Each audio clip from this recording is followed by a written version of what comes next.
Oke, assalamualaikum warahmatullahi wabarakatuh. Untuk sahabat botanikal, semoga kita diberi rezeki yang banyak, halal barokah, juga diberi kesehatan satu keluarga. Yang lagi sakit, lekas sembuh, lekas beraktivitas. Untuk sahabat botanikal, kita lagi ada di lokasi ya, lahan jeruk ya, botanikal ya, vitamin C ya, lahan vitamin C.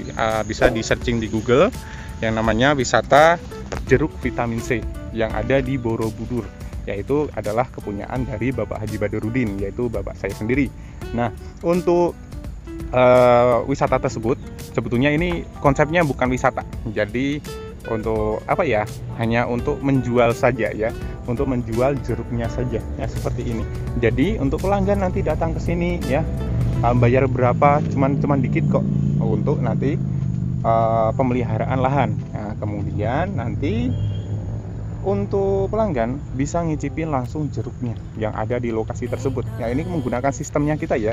Jadi kita menerangkan sistemnya kita untuk pemasaran. Ya, pemasarannya ini kita bekerja sama yang namanya guide lokal yang ada di sini. Ya, misalnya Mbak Ning, yaitu Mbak saya sendiri juga. Ya, itu intinya itu mendatangkan tamu ke sini, entah itu outbound untuk petik jeruk, terus nanti selfie dengan jeruknya. Wah, nanti ada hadiahnya kalau misalnya menang ya, ada hadiahnya. Nah, seperti ini. Jadi untuk sahabat botanikal, silakan kalau semisalnya mau jeruk gergah lembong untuk ditanam dan dijadikan agrowisata pun bagus banget, mantep banget ya, produksinya luar biasa bagus ya. Ini nih, aduh. Nah, untuk gergah lembong misalnya ya, ini kan habis kita tanam, ini habis.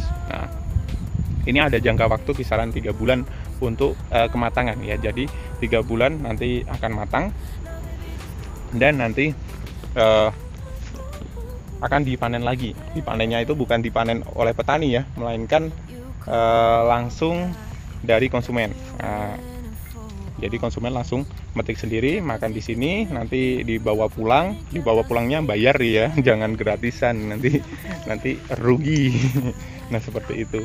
Nah, jadi lebih apa ya? Satu, lebih hemat tenaga.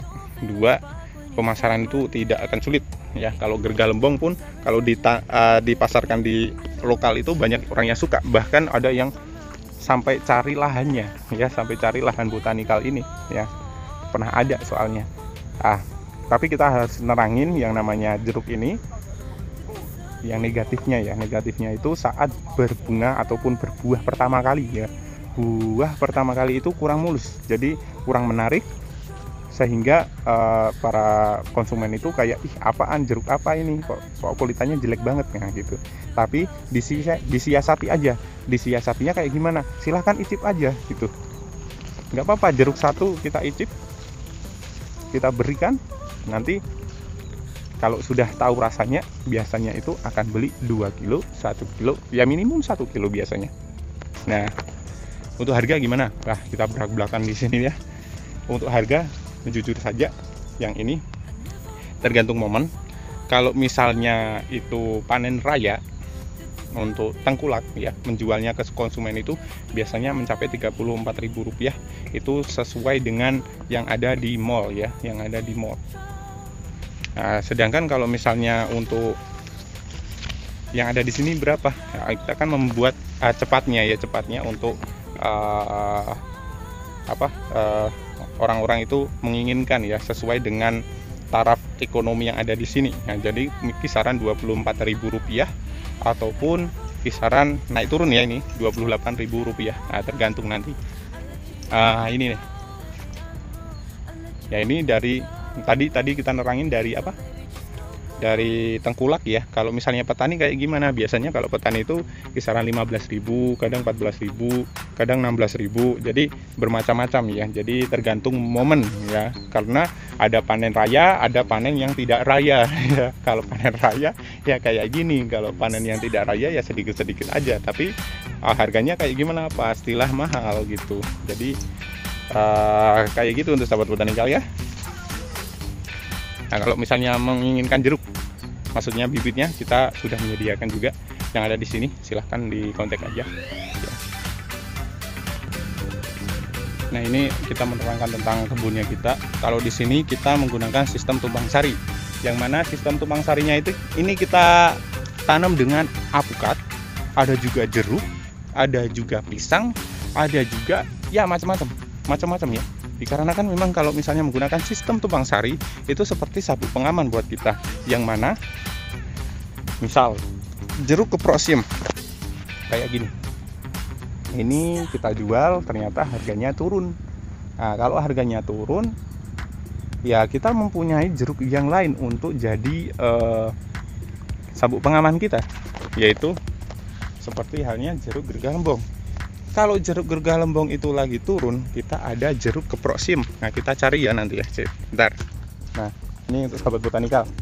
Nah, jeruk keprosium ya, ini jeruk keprosium. Ya, terbukti bahwasannya kalau di sini itu jeruk itu bagus sekali, lokasinya memang agak panas ya. Jadi untuk jeruk keprosium untuk pendukung juga, tapi harganya biasanya itu lebih rendah daripada jeruk gergaha lembong. Nah, kita selama kita menjual belum pernah ada yang namanya jeruk gergaha lembong itu turun daripada jeruk keprosium. Nah, seperti itu. Nah, biar enak, ini kita kasih gambar juga.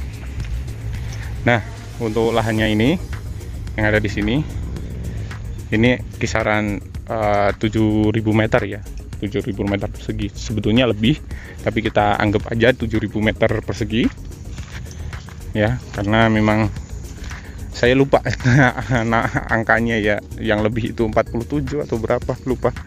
Nah, ini jarak tanamnya terlalu dekat ya. Jadi untuk sahabat botanikal yang ingin menanam jeruk gergaha lembong ini, kita sarankan dengan jarak kisaran 3 kali 3 meter. Itu penyaranan saja. Tapi kalau misalnya mau ditanam ya kayak yang ada di sini silahkan, tapi agak sedikit ribut ya, sedikit susah untuk intinya kayak ibaratnya penyemprotan, ya ibaratnya perawatan lah, itu agak sulit. Soalnya jalannya itu kayak ketutup. Nah, karena jeruk gergaha lembong itu pertumbuhannya itu sangat pesat sekali. Ini yang sudah 5 tahun ya, 5 tahun. Jadi untuk sahabat botanikal yang ingin membibitkan, yang ingin menanam, silahkan saja. Tapi jarak tanamnya itu harus pasti juga, jangan seperti yang ada di sini. Kalau misalnya jadi agrowisata, sebetulnya ini belum layak ya, dikarenakan kalau kita jalan itu susah ya, harus merunduk, ngalah sama yang namanya jeruk yang genjah ya. Karena kalau nggak ngalah ya udah, loh, mantap nggak? Ya mantap lah. Kayak gini. Nah, perlu disangga, kalau nggak disangga nanti bisa patah. Nanti kalau misalnya sudah matang, biasanya itu akan orang seperti ini ya, orange color ya.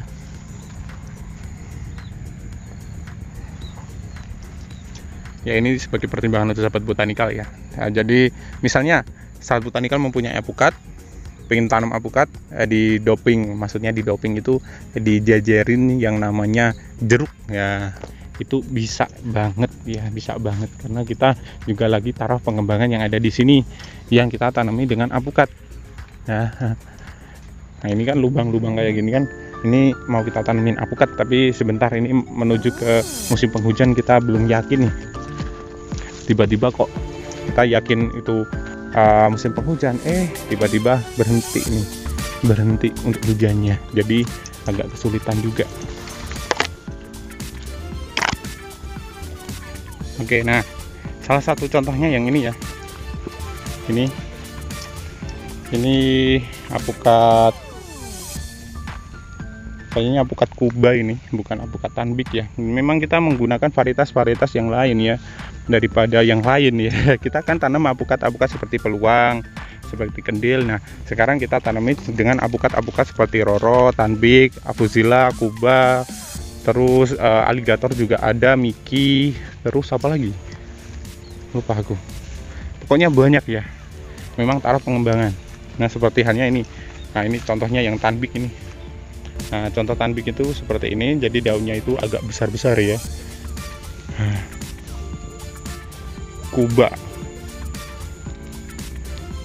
ada juga Roro dan lain-lain. Nah, tadi itu adalah jalan-jalan kita ya, yang menerangkan tentang kebunnya kita, yang mana kita tanam di Ngamol Parimono dengan MDPL kisaran 247 kalau nggak salah di sini 247. Kondisinya ya alhamdulillah panas, area persawahan. Terus apa lagi ya, area persawahan tapi ya ada tapinya, tapi bisa kita keringkan ya, kita keringkan, jadi lebih mudah ya gitu. Kalau mau menanam silahkan tanam dan silahkan menikmati hasilnya. Cukup sekian, apabila ada kekurangan mohon maaf. Saya Irfan undur diri dulu, dan wassalamualaikum warahmatullahi wabarakatuh, dan salam botanikal, salam sukses untuk semua.